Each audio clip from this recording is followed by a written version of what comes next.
স্বাগত জানাই খবর 24 পর্দায়। রাজ্যের লোকসংস্কৃতির এক অবিচ্ছেদ্য অংশ যাত্রাপালা, কিন্তু আধুনিকতার ঝড়ে আজ প্রায় বিলুপ্তির পথে এই শিল্প। তবু এখনো নিরলস লড়াই চালিয়ে যাচ্ছেন খোয়াই জেলার কল্যাণপুরের প্রবীণ যাত্রা শিল্পী যোগেন্দ্র চন্দ্র দাস। হারিয়ে যাওয়া সংস্কৃতিকে বাঁচাতে তার অদম্য প্রচেষ্টা যেন এক নিঃশব্দ সংগ্রাম। মাঠে মাঠে গ্রামে গ্রামে ছড়িয়ে থাকা এই শিল্পীর জীবন কাহিনী নিয়ে খবর 24 এর বিশেষ প্রতিবেদন।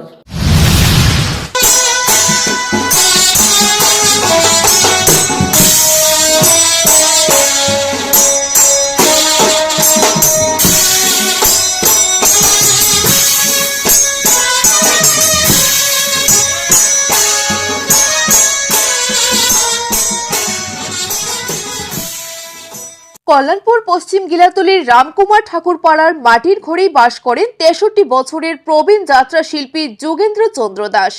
ছোটবেলা থেকেই গান, কীর্তন, যাত্রাপালা আর বাদ্যযন্ত্রের সুর তাকে টেনে নিয়েছিল সংস্কৃতির জগতে। পরিবারের অসচ্ছলতা সত্ত্বেও শিল্পের প্রতি ভালোবাসা তাকে করে তুলে যাত্রা মঞ্চের সার্থক অভিনেতা। 1977 সাল থেকে টানা 4 দশকের বেশি সময় ধরে তিনি অভিনয় করেছেন বহু জনপ্রিয় যাত্রাপালায়।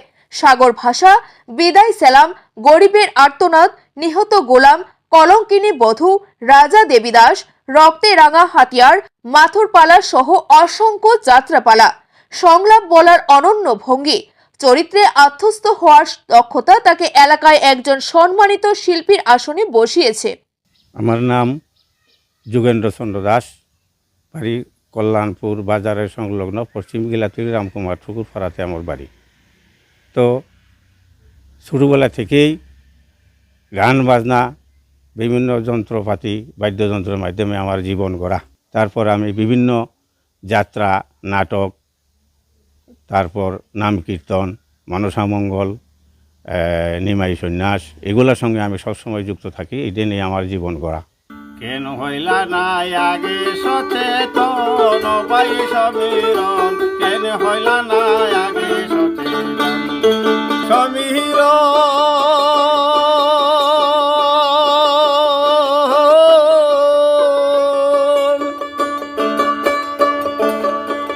কোদাল কাছি দাও কুড়ালে হাত পাও কাটা গেলে, ও ভাই হাত পাও কাটা গেলে। টক্সাইটিক যা লইও যাইয়া হসপিটালে, তাতে ধনুষ টঙ্কার হইতে পারে, ধনুষ টঙ্কার হইতে পারে। রাখিও শরণ বাই সমীরণ, কেন হইলা না আগে সচেতন, কেন হইলা না আগে সচেতন বাই সমীরণ, কেন হইলা না আগে সচেতন। নিহত গোলাম যাত্রাপালায় নবাব জালাল উদ্দিন চরিত্রে অভিনয়ে মানুষের ভালোবাসাই তার জীবনের বড় মাইল ফলক বলে জানায় যোগেন্দ্র বাবু। প্রথম আমি শুরু করি যাত্রা 77 সন থেকে। আমরা যাত্রা, গান বাজনা এগুলো আমি শুরু করি। তো বিশেষভাবে পরিচিত আমি নিহত গোলাম বইয়ের মধ্যে আমি নবাবের পাঠ করি। এই রোলটার নাম ছিল নবাব জালাল উদ্দিন। নবাব জালাল উদ্দিন অভিনয় করছি। পরে এটা থেকে আমার বিভিন্ন ধরনের পরিচিতি আমি পাই এবং প্রাইজও পাই। আমার সবাই পরিচিতি পায় এবং সবাই একটু গুরুত্ব দিয়ে আমাকে চিনতে চেষ্টা করে। অতীত স্মরণে আবেগাপ্লুত হয়ে পড়েন তিনি। স্মরণ করেন তার যাত্রাগুরু প্রয়াত কালীমোহন দেবনাথকে। কৃতজ্ঞতার সঙ্গে উচ্চারণ করেন মানিক দেববর্মা, অনিল দেববর্মা, সুকেশ শীল, অমূল্য দেবনাথ, চিত্ত দেবনাথ, শঙ্কর নাথ শর্মা ও স্বপন নাথ শর্মার নাম।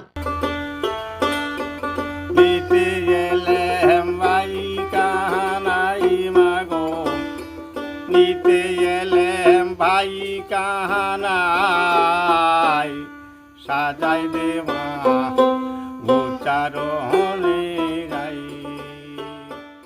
চার দেয়ালের মাটির ঘরে আজও বাস করেন এই অভিজ্ঞ শিল্পী। বর্তমান সময়ে যোগেন্দ্রবাবু সমাজ জীবনে কীর্তন দলে গান, সচেতনতামূলক নাটক, ব্যান্ড পার্টির বাজনা বাজিয়ে জীবিকা নির্বাহ করে চলছেন। সরকারি ভাতা হিসেবে মাত্র 2000 টাকা পান তিনি, যা দিয়ে জীবনযাপন অত্যন্ত কঠিন।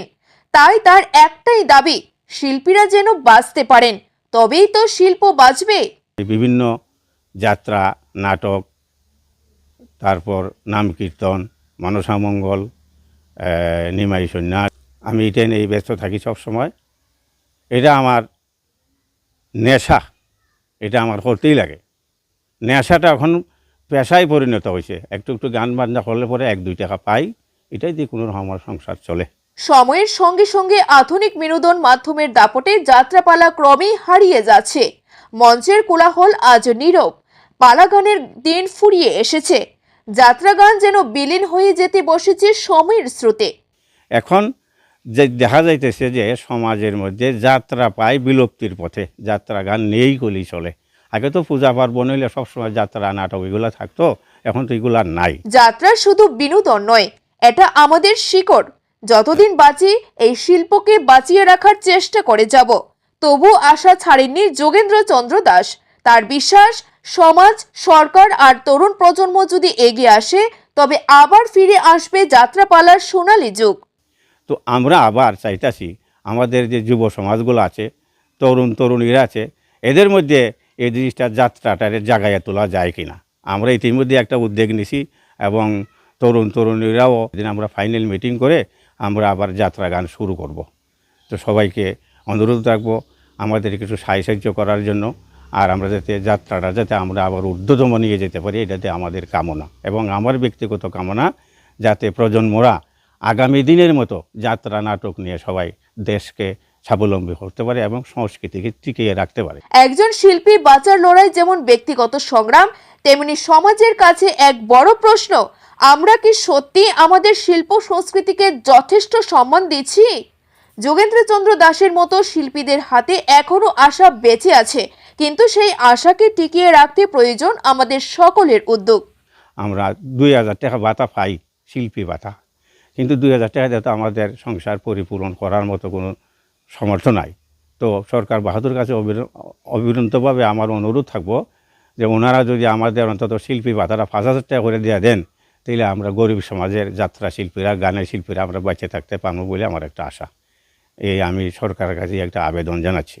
তা আমরা মনে করব সংস্কৃতিটা আমরা আরও এগিয়ে নিয়ে যেতে পারবো এবং সমাজকে বাঁচিয়ে রাখতে পারবো। সংস্কৃতিকে বাঁচিয়ে রাখতে পারলেই দেশ গড়া সব থেকে সুন্দর কাজ হইব বলে আমি মনে করি। হারিয়ে গেছে সে ধারে, হায় হারিয়ে গেছে ফুল ফুটে না সেই চাঁদ উঠে না, আকাশ কেন মনে রাখে না এই কেলা নিরালা, হারিয়ে গেছে ও না ধারে, আয় হারিয়ে গেছে। তুই এখনো বেঁচে আছিস মূর্খ? হ্যাঁ বেঁচে আছি। কেন বেঁচে আছি জানো? কেন? তোমাদের কবরে মাটি দেওয়ার জন্য।